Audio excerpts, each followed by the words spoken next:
오늘도 찬양으로 하나님께 나가겠습니다.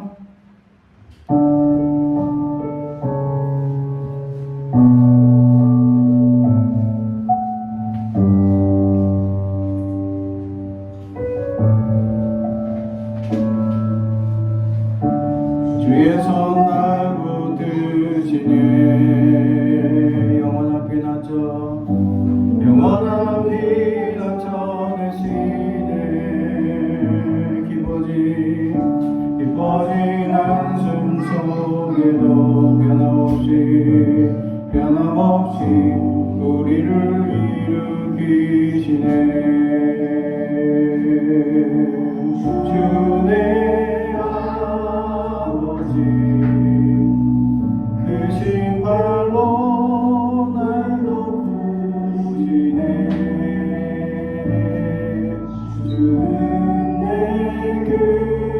능력 변함없이 우리를 일으키시네.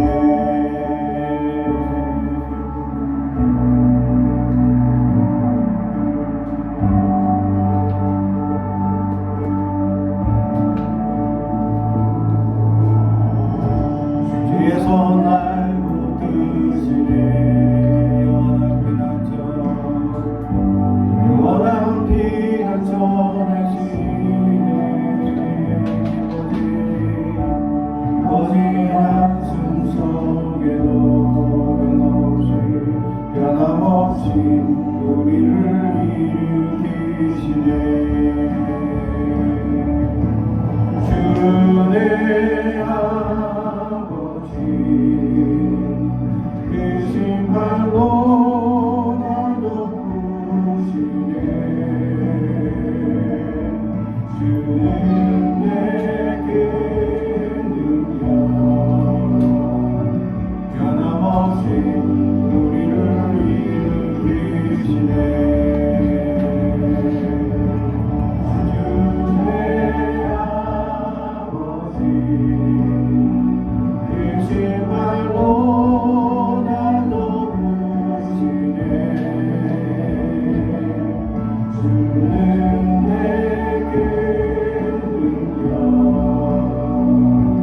변함없이 우리를 일으키시네.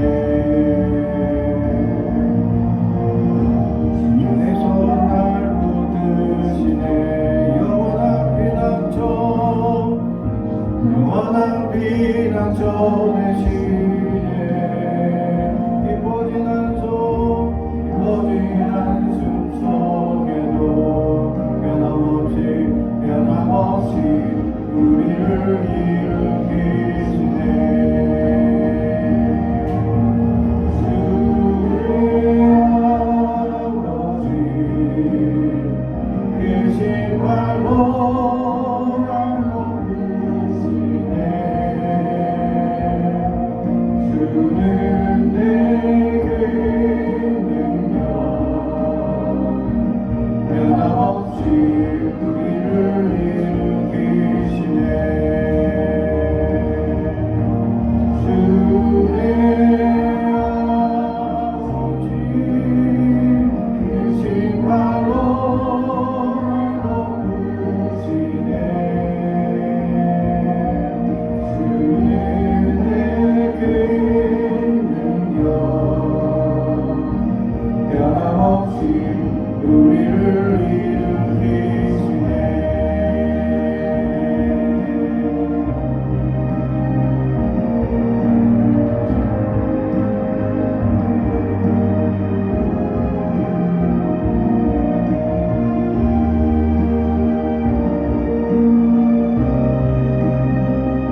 변함없이 우리를 일으키시네 변함없이 우리를 일으키시네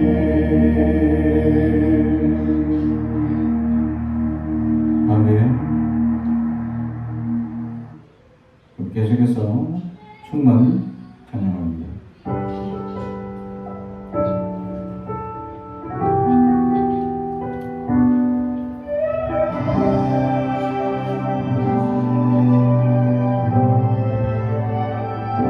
무명이어도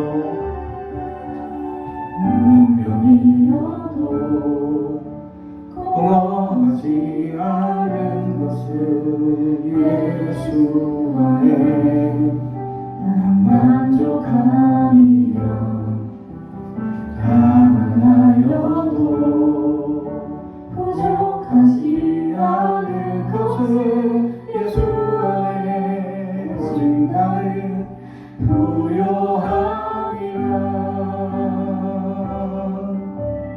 고난 중에도 견뎌낼 수 있는 것은 주의 계획 믿기 때문이라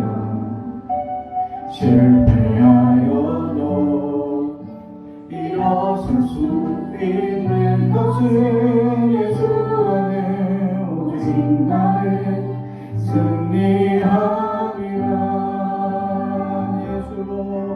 난 예수로 충만하네 예수로 충만하네 난 예수로 충만하네 영원한 왕 내 안에 살아계시네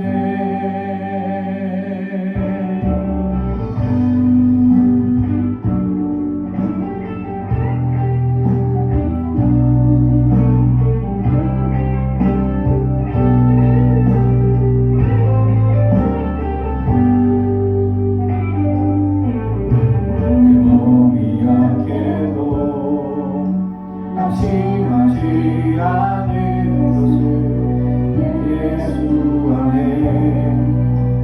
완전함이라 화려한 세상 부럽지 않은 것은 예수로 충만함이라 난 예수로 충만하네 세상 모든 것도 부럽지 않네 난 예수로 충만하네 영원한 왕 내 안에 살아계시네 난 예수로 충만하네 세상 모든 풍파도 두렵지 않네 난 예수로 충만하네 영원한 왕 내 안에 살아계시네 영원한 왕 내 안에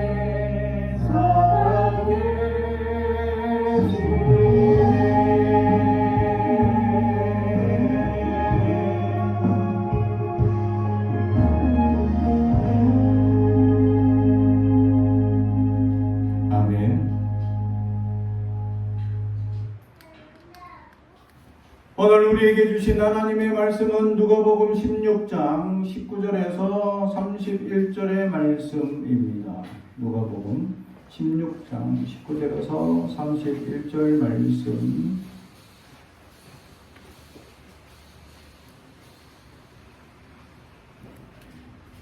신약성경 123페이지입니다. 하나님의 말씀을 봉독하겠습니다. 하나님의 말씀을 경청해 주시기 바랍니다.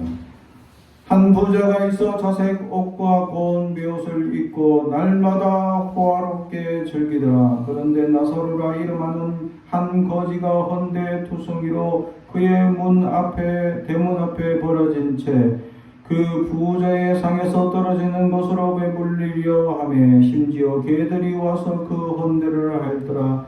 이에 그 거지가 죽어 전사들에게 받들려 아브라함의 품에 들어가고 부자도 죽어 장사되매 그가 음부에서 고통 중에 눈을 들어 멀리 아브라함과 그의 품에 있는 나사로를 보고 불러 이르되 아버지 아브라함이여 나를 긍휼히 여기사 나사로를 보내어 그 손가락 끝에 물을 찍어 내 혀를 서늘하게 하소서. 내가 이 불꽃 가운데서 괴로워하나이다. 아브라함이 이르되 너는 살았을 때에 좋은 것을 받았고 나사로는 고난을 받았으니 이것을 기억하라. 이제 그는 여기서 위로를 받고 너는 괴로움을 받느니라. 그뿐 아니라 너희와 우리 사이에 큰 구렁텅이가 놓여 있어 여기서 너희에게 건너가고자 하되 갈 수 없고 거기서 우리에게 건너올 수도 없게 하였느니라. 이르되 그러면 아버지여 구하노니 나사로를 내 아버지의 집에 보내소서. 내 형제 다섯이 있으니 그들 중에 그들에게 정언하여 하게 하여 그들로 이 고통받는 곳에 오지 않게 하소서. 아브라함이 이르되 그들에게 모세와 선지자들이 있으니 그들에게 들을지니라. 이르되 그렇지 아니하니이다. 아버지 아브라함이여 만일 죽은 자에게서 그들에게 가는 자가 있으면 회개하리이다. 이르되 모세가 선지자들에게 듣지 아니하면 비록 죽은 자가 가운데에서 살아나는 자가 있을지라도 권함을 받지 아니하리라 하였다 하시니라. 아멘. 우리 가슴에 손을 얹고 축복의 언합니다. 나는 하나님의 사람입니다. 축복의 사람입니다. 우리 가정은 영혼이 잘됨 같이 번사가 잘되고 강건하여지는 가정입니다. 우리 교회는 번성하고 창대하게 되며 하나님의 언약이 이루어지는 교회입니다. 아멘. 오늘 말씀의 제목은 버려진 나사로라는 제목의 말씀으로 은혜를 나누고자 합니다. 제목이 은혜를 나누기 힘든 제목이기도 합니다. 버려진 나사로. 버려졌는데 은혜가 있을까? 오늘 본문은 물질에 집착하는 바리새인들이 앞서 부자에 속한 청지기의 비유의 말씀을 듣고 비웃는 모습에서 예수님은 오늘의 비유를 다시 한 번 더 말씀해 주고 있는 모습입니다. 14절 바리새인들이 돈을 좋아하는 자들이라 이 모든 것을 듣고 비웃거늘. 그것 때문에 이 비유가 시작되었다는 것이죠. 돈을 좋아하는 바리새인들. 우리는 돈을 좋아합니까? 예수님을 좋아합니까? 사람들은 좋아하는 것이 있을 수 있습니다. 각자 개성에 따라, 각자 취미에 따라 좋아하는 것이 다 다른 것을 보일 수 있습니다.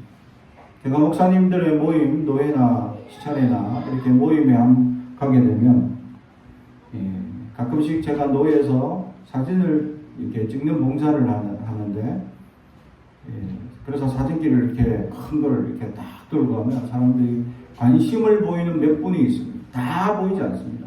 몇 분이 관심을 보이고 이거 카메라 뭐냐, 어떤 종류냐, 어떻게 하냐 하면서 이렇게 관심을 보이시는 분들이 있습니다.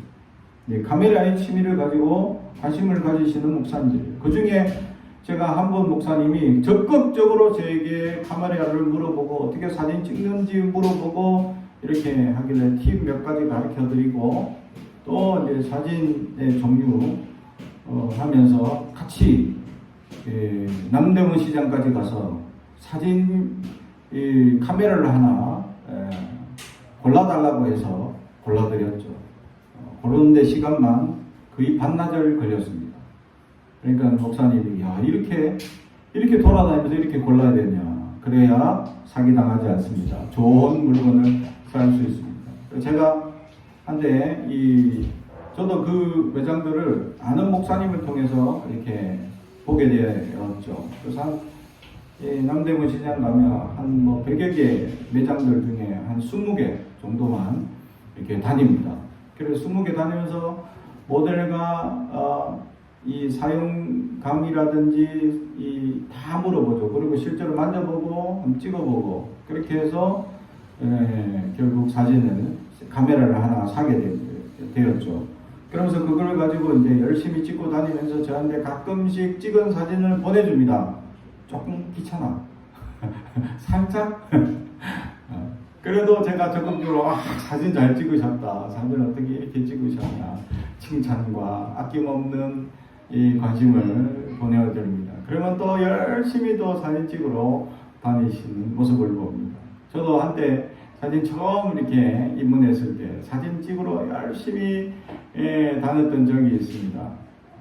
그래서 막 인천공항까지 와서 사진 찍거나 또 사진 찍기에 좋다는 데는 다 다니고 어떤 교회에서는 아예 담임 목사님이랑 같이 둘이서 전국구에 사진 찍는 모든 장소에 가서 사진을 찍었던 적도 있죠. 그러면서 오메가 사진도 찍었습니다. 오메가 사진이라는 뭐냐면 해가 뜨거나 가라앉을 때 지표면과 부딪히는 그 순간에 딱 부딪힐까 말까 하는 순간에 오메가의 형상을 딱 이렇게 하는 모습이 딱 떠오를 때 그때 사진을 확 찍는 겁니다.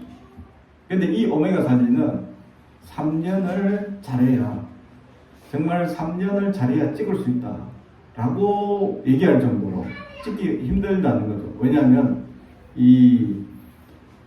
그 사진을 찍을 때는 서해안을 가든 동해안을 가든 그 일대 주변에 구름이 한 점 없어야 돼요. 태양을 찍어야 되니까. 그래서 이 서해안 쪽에 갈 때는 중국 쪽 날씨 다 봐야 돼요. 그리고 동해안 쪽 가려면 동해안 쪽에서는 일본까지 날씨를 다 봐야 돼요. 그래서 구름이 한 점 없다 그날 그래 아침에 나가서 일찍 이렇게 사진을 거치하고 어디로 뜬다는 거 이미 계산 다 해가지고 딱 준비하고 있어요. 그래도 사진 찍을 때 아침에 안개가 낀다든가 이러면 사진 다 베리죠. 근데 저는 오메가 사진을 선명한 사진을 건졌던 기억이 있습니다. 그러면서 이런 온 전국에 다니면서 사진을 찍었던 이런 취미를 가졌죠. 그러면서 좋아하는 것을 그때는 한참 카메라를 들여다보고 렌즈를 들여다보고 했던 부분들이 있습니다. 그래서 사람들이 그 무엇을 좋아하는지 지금 여러분들은 무엇을 좋아하는지 금방 드러날 수 있습니다. 어떻게 드러나냐? 핸드폰만 뒤져보면 금방 알 수 있기 때문에 내가 좋아하는 건 열심히 살펴봤을 거니까 AI가 이미 알고리즘을 만들어 가지고 내가 좋아할 만한 것들만 자꾸 띄워주거든요. 그래서 핸드폰만 한번 살펴보면 이게 핸드폰 내가 어떤 것을 호감 있게 보고 관심 있게 보는지를 금방 알 수 있다라는 겁니다. 그러니까 나도 모르게 그런 패턴이 주어지게 되더라라는 것이죠. 그래서 나도 모르게 이 편식하게 만들고 있는 이런 AI의 잘못된 알고리즘 때문에 우리가 잘못된 정보를 습득할 때도 있다라는 것이죠. 이처럼 우리가 좋아하는 곳에만 마음이 가고 내가 좋아하는 것만 보게 되어 있다라는 것이죠. 오늘 부자도 그랬습니다. 좋아하는 게 있었습니다. 그게 1절에 나오죠. 19절에 나옵니다. 한 부자가 있어 자색 옷과 고운 베옷을 입고 그가 좋아하는 게 뭐냐? 화려한 옷이었다. 자색 옷은 귀족들만 입을 수 있는 옷이었다. 아무나 입을 수 있는 옷이 아닙니다. 이거는 왕의 하사품이었다라는 것이죠. 장군이나 대부분 이 왕이 어떤 직책을 부여하거나 귀족직을 줄 때에 그와 함께 더불어 자색 옷을 하사하게 됩니다. 그래서 이 옷은 엄청나게 비싸죠. 그래서 이 자색 옷감을 만드는 장사는 거의 국가에다가 모든 것을 이렇게 거래하기 때문에 상당히 많은 돈을 벌 수가 있습니다. 그리고 고운 배옷, 이 그냥 배옷도 아니고 고운 배옷은 이 어떤 이제 그 신학자가 이걸 해설을 해놨는데 일당에 38,000배의 가치가 있다. 그 시대에 일당에 38,000배. 이 옷, 고운 배의 옷 하나가 일당에 38,000배면 어마어마한 가치가 있는 거죠. 지금으로 따지면 명품 속옷을 입었습니다. 그리고 겉으로는 아주 이제 장관, 배지 이런 거 달고 뭐 하여튼 좋은 옷을 다 화려한 옷에 관심을 가지고 있는 자였다. 거기에 돈을 아끼지 않더라 하는 것이죠. 요즘 현대에도 그런 사람들이 있습니다. 명품에 쫓아가는 인생들. 그래서 명품을 다 사기에는 이 가랭이가 찢어지니까 어떤 걸 사죠? 명품 같은 가짜. 그래서 가짜를 막 사는 사람이 있습니다. 그런데 가짜인지 진짜인지 명품을 알 수 있는 방법은 뭐냐? 비가 올 때 품에 품고 가느냐? 아니면 비를 맞고 이렇게 가리고 가느냐? 그래, 가리고 가면 저건 가짜 가방이고 품에 품으면 진짜 가방이다 라고 이제 얘기를 합니다. 그리고 제가 어느 교회에 있을 때 어느 권사님이 가방 자랑을 엄청 합니다. 보기에 괜찮아요. 때깔도 좋았고. 그래서 며느리가 요번에 시집을 왔는데 명품 가방을 하나 자기에게 사주더라. 남편도 안 사주고 아들도 안 사주는데 며느리가 사주더라. 자랑하는 거예요. 그래서 제가 이거 비싼 건데 이거 어떻게 이런 걸 사줬지 하면서 내가 며느리가 이제 교회를 다니니까 어떻게 이렇게 좋은 걸 사줬으니까 목사님 그거 가짜예요. 우리 어머니한테는 얘기하지 마세요. 그러면서 가짜를 사줬다. 근데 가짜라도 그게 50만 원인가 60만 원 주고 샀답니다. 이 가짜 중에서도 이렇게 등급이 있다고 합니다. 그래서 잘 모르겠지만 가짜 중에 A급은 100만 원 넘는답니다. 그리고 가짜 중에서 중급이 이제 한 50만 원 선. 근데 가짜 중에 하급은 아예 쓰지도 못해. 딱 티가 난대. 그래서 가짜 이렇게 보인대요. 그래서 사람들이 이런 명품에 빠져서 명품에 이렇게 더 살려고 하는 욕심에 가득 찬 사람들의 행보를 보게 됩니다. 그들의 눈에는 명품만 보이고, 그래서 사람들이 무엇을 입었는지 눈에 딱 보이더라 하는 거죠. 제가 어느 교회에 있을 때 목사님이 옷을 입은 게 때깔이 너무 좋아.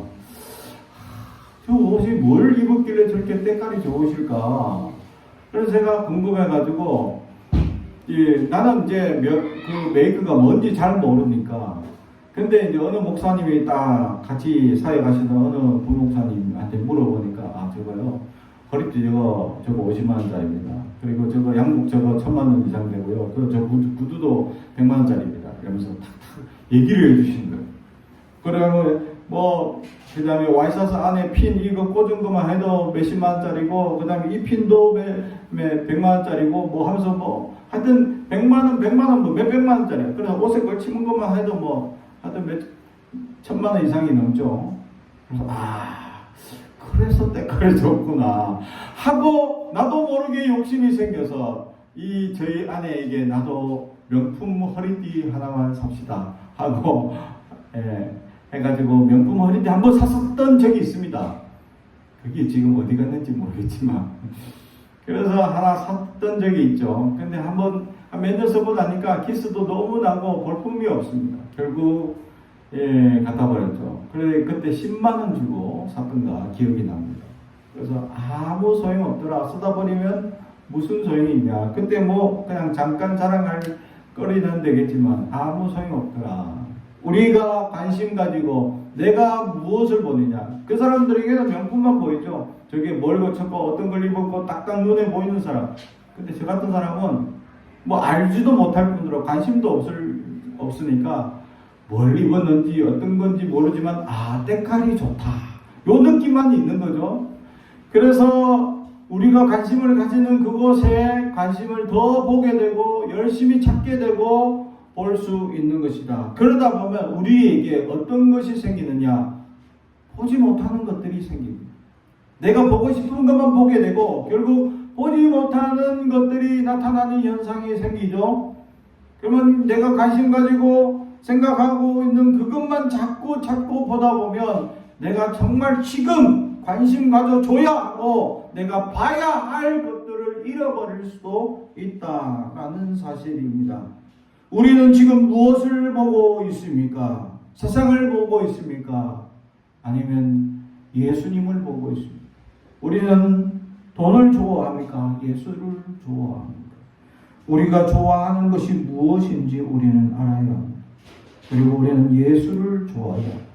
예수님만 봐야 하고 예수님 가운데 하시는 말씀을 우리는 들어야 하고 예수님을 찬양하며 예수님께 나아가는 인생이 될 수 있어야 합니다. 우리의 전 관심의 주제는 예수가 분명히 되어야 하는데 우리는 무엇에 더 많은 관심을 가지고 살아가고 있느냐라는 것이죠. 사랑하는 성도 여러분, 우리는 예수만 바라보는 저와 여러분이 되길 주님의 이름으로 축복합니다. 두 번째는 거지 나사로에 대한 이야기입니다.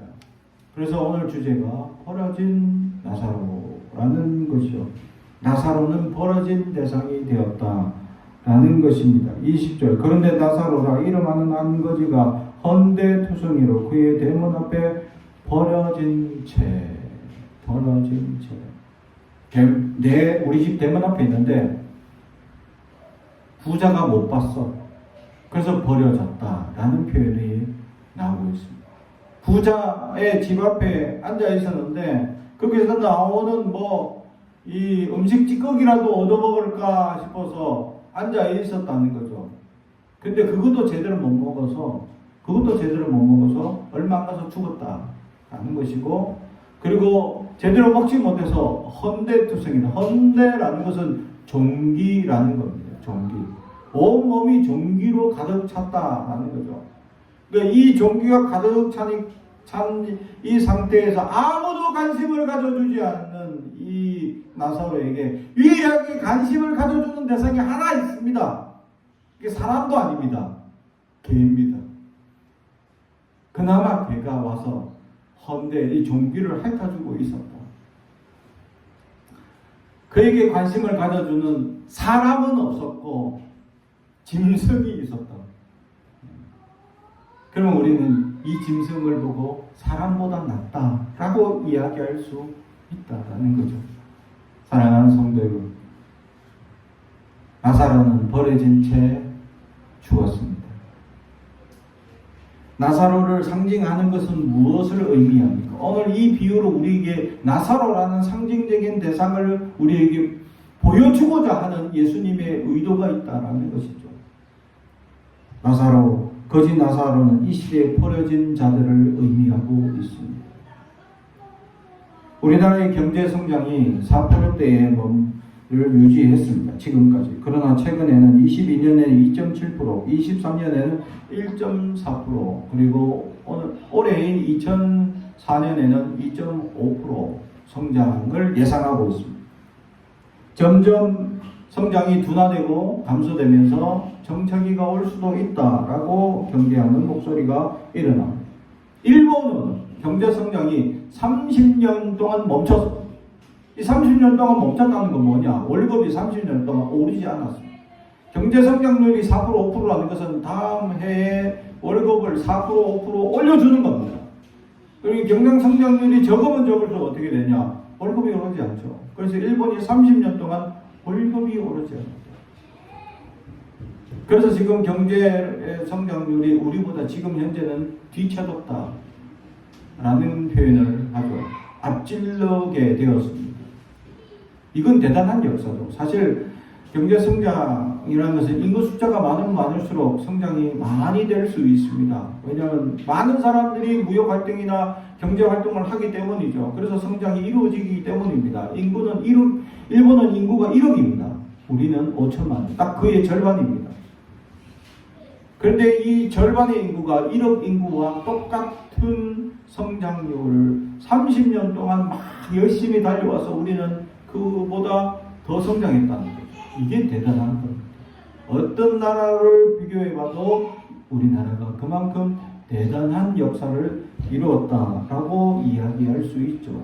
일본은 그러면 경제 성장을 왜 못했느냐? 여러 가지 악재도 겹쳤지만 잘못 선택한 일도 있지만 지역적 연약한 것도 있죠. 맨날 지진 나고 맨날 해일 일어나고 맨날 뭐만 좀 경제 성장 좀 하려 하면 또 이 해일 나고 지진 나가지고 맨날 거기에 다 재물을 이렇게 쏟아붓다 보면 다시 재건하고 또 재건하고 또 재건해 놓으면 몇 년 만에 또 큰 지진이 일어나면 또 다시 재건하고 이게 큰 약점이기도 합니다. 그럼에도 불구하고 일본은 성장해 왔죠. 그러나 30년 동안 정체되어 버렸고 우리는 계속 지금까지 성장해 왔으나 이제 앞으로 경쟁 성장이 둔화됩니다. 점점 성장이 둔화되고 그래서 지금까지 성장한 이 성장으로 말미암아 많은 사람들이 이제 여유롭게 생활을 할 수 있는 환경이 주어졌다는 것이죠. 그러다 보니까 이런 경제 성장에 맞추지 못하는 직업군들에게는 어려운 현상이 생기기 시작합니다. 단편적인 직업군에서는 군인이 해당합니다. 직업군인들이 아르바이트에서 먹고 사는 월급보다 더 적게 버는 경우가 있다는 거죠. 하사관 한 달 월급이 170만 원이랍니다. 아르바이트 하면 200만 원 이상 벌 수 있는 아르바이트가 지금 현재 많거든요. 근데 군인들은 170밖에, 직업군인인데 170밖에 못 받아. 근데 현역 군인은 앞으로 이제 200만 원 준다죠? 그럼 현역으로 온 사람과 직업군인으로 생활하는 사람들이 비교를 해보면 억울한 겁니다. 근데 책임은 져야 하고 더 많은 손해는 지고 또 밥은 자기가 다 사 먹어야 돼. 군대에서 주지 않아. 이런 불합리한 일들이 처우가 개선되지 않고 현역병만 처우가 급격히 개선되니까 이게 문제가 심각한 거죠. 역사가 나타납니다. 그러다 보니까 많은 현역병들이 그만두게 됩니다. 그러자 현역의 이 환경이 인력 부족으로 엄청나게 시달리는 현상들이 나타나는데 실제로 이제 군의 환경을 이제 표현해주는 유튜브를 보게 되면 옛날에 자기 대위가 하던 일을 소위가 하고 있고 소령 중령이 하던 일을 대위 중위가 하고 있다라고 얘기할 정도로 인력 부족난이 심각한 상황이다라고 얘기합니다. 누구 하나 장기로 이렇게 복무하려 하는 의지가 없었다라는 거죠. 그리고 실제로 육사도 미달되고 지금 회사는 미달된 지 이미 오래됐고 그나마 공사가 조금 미달이 되지 않는 이 현상 유지를 하고 있는 상황이었다라는 겁니다. 직업군인을 하지 않습니다. 경제 성장을 이루었지만 처우 개선이 되지 않는 이런 직업군들은 점점 쇠퇴하기 시작하고 있었다라는 것이죠. 이러면서 경제의 성장이 급속히 이루어지면서 어떤 직업군의 사람들은 연봉이 1억이 넘는 사람들이 있습니다. 실제로. 이 사람들이 많습니다. 그런 사람들이 많기 때문에 우리가 GDP가 올라가는 현상이 생기게 됩니다. 근데 반면에 우리에게 주어진 기본적인 생활비도 벌지 못하는 사람들이 있죠. 거기에 저희 가정도 해당되지만 그 가정들을 우리나라에서는 그렇게 얘기를 합니다. 기초생활 가정과 자상위 가정들이라고 얘기합니다. 이 두 가정을 모았을 때에 우리나라 전체 비율이 어떻게 되느냐 17.4%라고 얘기합니다. 공식적으로 파악된 이 가정 수만 17.4%라고 얘기를 합니다. 그럼 20% 가까이 되는 거죠. 근데 여기에는 이 복지의 사각지대에 놓인 사람들이 들어가지 않았어요. 실제로. 최근에 복지의 사각지대에 놓인 사람들이 몇 명 생겨서 자살하는 소동까지 벌어지는 모습들을 제가 발견하고 깜짝 놀랐습니다. 기초생활 수급을 하다가 자식이 있는 어느 부모가 자식이 갑자기 돈을 벌기 시작하자 기초생활 뚝 끊겼습니다. 자식은 한 번도 연락 오거나 한 번도 도와준 적이 없는 자식인데 자식이 돈을 번다고 갑자기 기초생활수급자에서 제외되는 거예요. 기초생활수급으로만 살던 그분들은 도저히 더 이상 생활할 수 없으니 그 부부가 자살을 선택하는 일들이 비일비재하게 일어나더라라는 거죠. 이처럼 우리 중에 버려진 자들이 있습니다.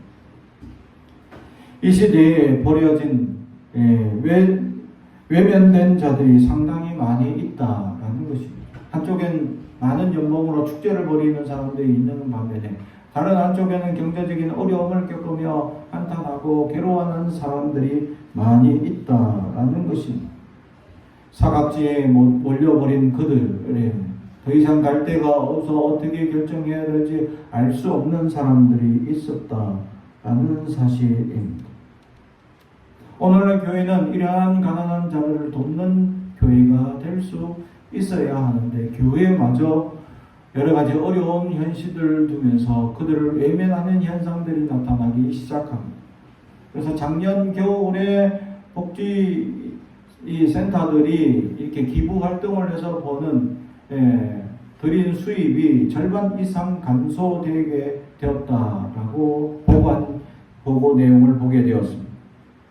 절반 이상 감소되는 현상을 통해서 우리가 위기를 겪어야 한다라는 상황이 될 정도로 어려운 이들에게 큰 도움이 되는 이런 도움들이 끊어지는 현상들이 될 수 있기 때문이죠. 심지어 미국에서는 이런 발표를 했던 적이 있습니다. 교회가 코로나를 맞이해서 이제 수입이 줄어들자 이 복지 수입비를 줄게 되자 이 국가 비상사태를 발휘할 정도로 지금 어려운 시기가 되었다라고 보고하는 보고를 들었습니다. 그래서 얼마나 줄었냐? 교회들이 이 복지를 멈춰버리자 국가가 감당해야 될 예산이 20% 올려야 된다. 미국 예산에 미국은 천조국인데 이 20% 예산을 올려야 된다. 그러면 얼마나 많은 교회들이 이 모든 것들을 가난하고 어려운 이들을 감당하고 있다가 멈춰버려서 국가가 예산 20%를 지금 빨리 돌려야 되는데 이 예산이 없어. 그러니까 급하게 국가 비상으로 돌려야 할 만큼 위기 상황이 되어버렸다 하는 사실이죠. 지금 이 시대는 소외된 자들, 어려운 자들이 있습니다. 우리 주변에 소외되고 어려운 이들을 우리는 바라볼 수 있어야 돼요. 그들을 향한 눈이 있어야 돼요. 부자는 자기 집 앞에 앉아있던 나사로도 보지 못했습니다. 그래서 벌어진 채 죽어버렸어요. 예수님은 이 비유를 통해서 우리에게 무슨 말을 하고자 하고 있는 것입니다. 이 시대에 버려진 자들이 있습니다.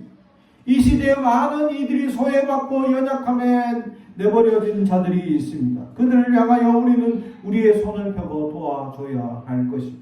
이를 위하여 교회에는 선교하고 헌신하며 나아갈 수 있어야 할 것입니다. 교회가 살아있는 하나님의 교회라는 것은 이 시대의 아픔과 고통의 자리에 함께하는 것이다 라는 사실입니다. 우리는 그러한 교회가 되기 위하여 버려진 나사로를 볼 수 있어야 할 줄로 믿습니다. 어쩌면 우리 문 앞에서 그런 자들이 우리의 문을 두드릴 수도 있다라는 사실입니다. 우리 교회도 찾아오시는 분이 한 분 있습니다. 아니 많이 있었죠. 그러나 다 도와줄 수 없어서 제가 그나마 한 분은 도와주고 있었습니다. 그분은 아주 그냥 다른 분들은 그냥 무조건 도와달라고 하길래 저희 교회는 돈 주는 것이 아니고 밥 주는 것입니다. 그래서 밥을 드릴게요. 하니까 밥은 괜찮대요. 돈을 달래. 그래서 돈 주면 혹시 다른 거 사 드실까봐 돈은 안 드립니다. 밥은 제가 드릴게요.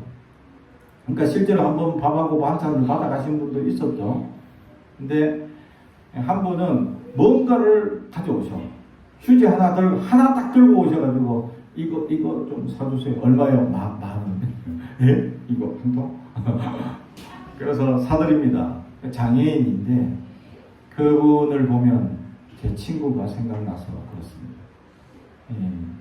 그래서 이 신체는 멀쩡한데 이 말이 소아마비를 통해서 언어를 하게 된 모습을 발견합니다. 그런 친구는 직장을 구할 수 없어요. 제 친구가 그랬습니다. 직장을 받아 공부는 저보다 우수했습니다. 그리고 다른 친구들보다 우수했어요. 그리고 그 정도 성적이면 웬만한 은행 직장 다 갈 수 있는 친구였습니다. 그래서 우리 동기들 중에 다 그 친구들 다 은행 다 들어갔어요. 근데 그 친구는 은행 면접 갔는데 다 떨어졌어요. 자기보다 성적 안 좋은 친구도 다 붙어. 왜? 어눌한 말투 때문에. 그래서 병원 가서 나 이거 장애 등급 달라 하니까 장애 등급 주기에는 말을 못하는 것도 아니니까. 이게 사각지대 사람. 세상에서 직업을 얻으려 하는데 얻을 수 없고, 그렇다가 장애 진단을 주지도 못하고, 그렇다고 뭐 이렇게 혜택도 없는, 자기가 어떻게 하든 살아남아야 되는 참 연약한. 그래서 그 친구가 생각나서 그분은 뭘 들고 오든지 하나씩 제가 사드렸어요. 어떤 거는 유통기한이 지난 것도 들고 오시기도 합니다. 그래서 사드려요. 우리 아내는 왜 그런 걸 그렇게 비싸게 사주냐고 잔소리 할 때도 있는데 제 친구가 생각나서 사줍니다. 사랑하는 성도 여러분, 우리 중에는 버려진 자들이 있습니다. 버려진 자들을 위해서 우리는 그들에게 마음을 열고 우리의 시각을 그들에게 돌리고 지금 어렵고 힘든 이들을 위하여 구제를 우리가 해야 할 줄로 믿습니다. 사랑하는 성도 여러분, 앞으로 더 많은 자들이 버려질 수도 있습니다. 이 시대에 그들을 찾아 우리는 구제할 수 있는 그러한 교회가 될 수 있기를 주님의 이름으로 축복합니다. 마지막으로